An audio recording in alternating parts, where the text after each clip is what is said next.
What's up, guys? Welcome back to the channel. I just went ahead and put all my 95 tune and everything was all set. I didn't want to bore you guys with that, but today we're gonna have a little surprise, so let's go ahead and get straight to the spot. And all right, guys, so the day is finally here where we're gonna go ahead and actually race the famous sneezer with the Procharger over here. We got the Shelby looking all pretty over here, and you might recognize this 5.0 over here, full bolt-on, that we actually got to run in on his 91. He wasn't on E85 yet, but we're gonna go ahead and definitely do one when he's on his E85.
Brake boost, of course.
Yeah, 40 ain't happening, bro.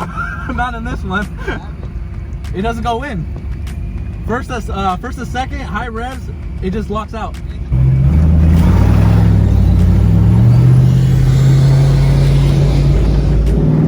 I thought you were doing a C for a cop, and then I saw the C8, and I'm like, oh!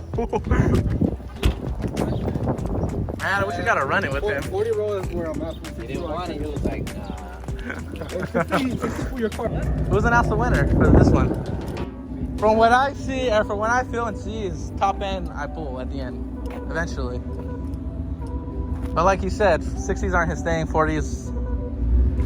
It's like 40s aren't your thing, 60s aren't his thing. His car's specialty is a 40, but my car actually can't go into like first to second. It will not let me go in. And if I start a 40 in a second, then there's no chance. It's literally gonna be a car ahead by the time it actually pulls. So right now he's tuned by Palm Beach. He's actually gonna be switching tunes to Lund. So Lund's gonna be tuning this car from now on. So we're gonna go ahead and get some reruns once that actually goes down. But again, pretty good runs overall. I'm pretty happy about the day. So that being said, I will see you guys on the next one. Really appreciate you guys watching. Check out these beat locks.